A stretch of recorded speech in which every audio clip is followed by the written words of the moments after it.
Next part 25 अप्रैल 1981 दुनिया में किए जाने वाले अपराध विरुद्ध कर्म।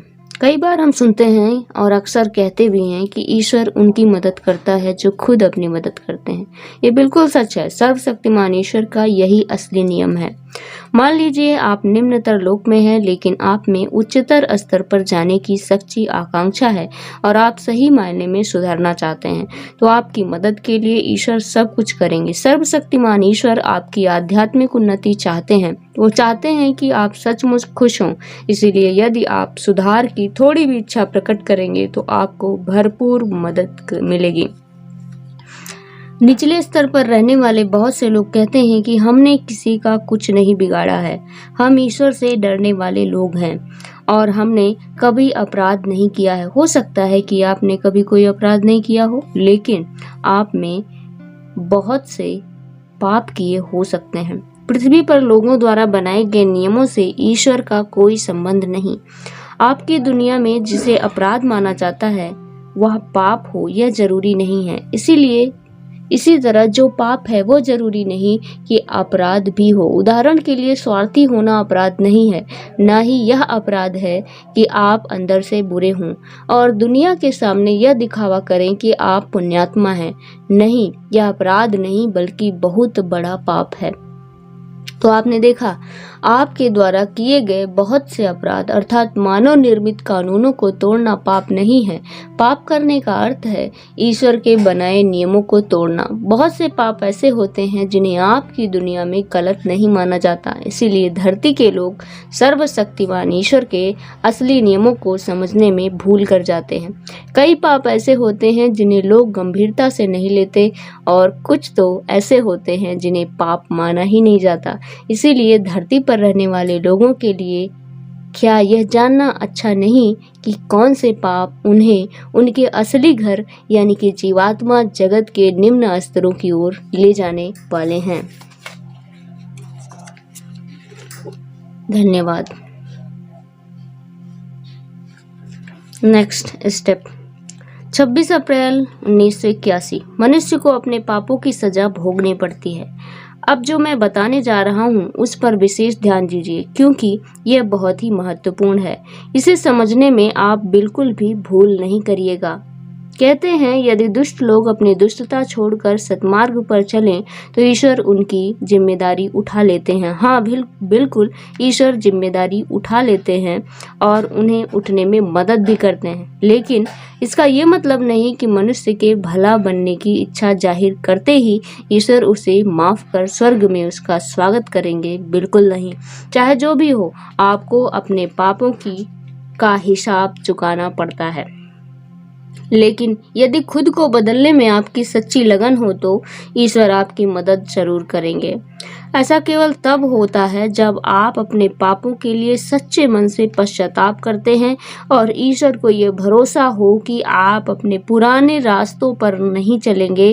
केवल तभी वह आपको तेजी से ऊपर उठने में मदद करेंगे। तेजी से ऊपर उठने का अर्थ यह नहीं है कि ईश्वर आपको सीधे उच्चतर लोक में ले जाएंगे, बल्कि इसका अर्थ यह है कि वह आपका मार्गदर्शन करेंगे और आपको सही तरीके से अपने कर्मों का हिसाब चुकाना सिखाएंगे। वह आपको इस तरह दिखाएंगे जिससे आप उच्च स्तरों पर किसी अन्य तरीके की तुलना में जल्द पहुंच जाएं। आप बिल्कुल ये धारणा ना पालें कि यदि आप इस पल दुष्ट हैं और अगले ही पल ईश्वर के बारे में सोचने लगें और उनकी पूजा करने लगें तो आप स्वर्ग में पहुंच जाएंगे। पुरोहित के आगे अपराध स्वीकार कर यह सोचना कि ईश्वर ने माफ कर दिया अज्ञानता है। जैसा कि मैंने पहले कहा, पुरोहित आपसे अधिक पापी हो सकता है।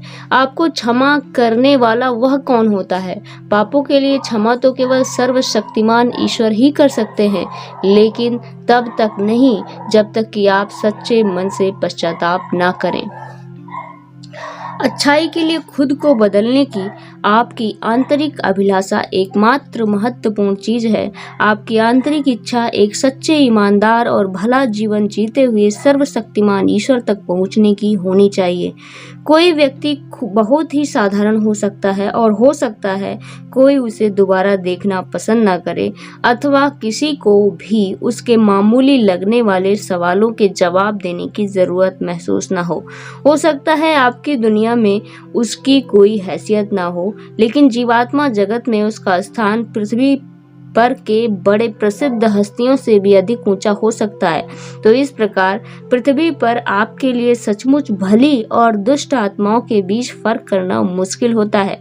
इन आत्माओं के बीच भारी अंतर होता है। आप इनके बीच अंतर कर पाने में सफल नहीं होते, क्योंकि आप उनके स्पंदन और प्रभाव मंडल से पूरी तरह अनजान होते हैं। हाँ, कौन सी आत्मा भली है और कौन सी दुष्ट, यह समझ पाना आपके लिए सबसे कठिन बात है।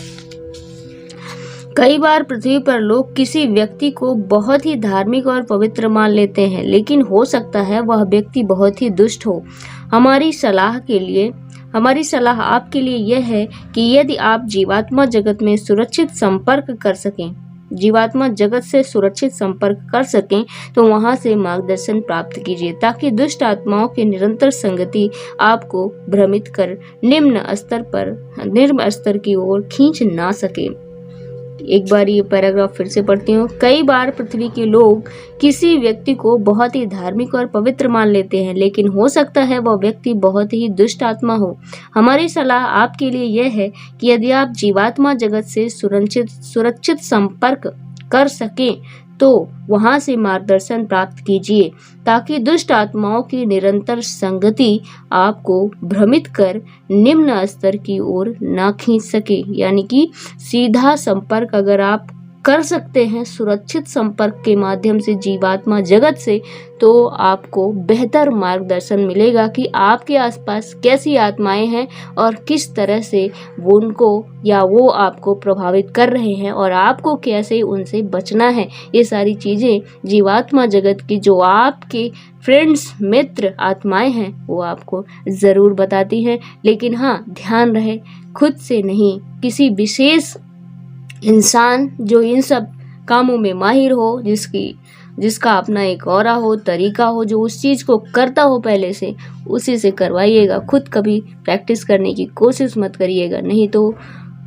आपकी जीवात्मा जगत की अच्छी आत्माओं के बजाय बुरी आत्माएं संपर्क कर लेंगी ना, तो सब मटिया मेट या डामाडोल स्थिति हो जाएगी। इसलिए प्लीज बहुत ही सतर्कता के साथ ये काम करने के बाद बहुत जिम्मेदारी के साथ काम करने वाली बात है। ये बहुत आसान नहीं है। थोड़ा जो है सारी प्रोटेक्शन वगैरह लेके बहुत सारे कनेक्शन स्थापित करने होते हैं, और वो वही व्यक्ति कर सकता है जो अपने आप को थोड़ा सा उठाया हुआ हो और प्रकृति से ऊपर से अपने आप को जानता हो, उसका अवचेतन मन विकसित हो। बहुत सारे उसके पैमाने हैं, तो आप ऐसे व्यक्ति से को ढूंढ सकते हैं समाज में, या खुद को विकसित करना है तो अपने पे कुछ काम कीजिए। थोड़ा समय लगेगा, धीरे धीरे कीजिएगा, सुरक्षित तरीके से कीजिएगा। अगर करना चाहते हैं तो प्रथम दृष्टया अचानक से नहीं। ठीक है, थैंक यू सो मच।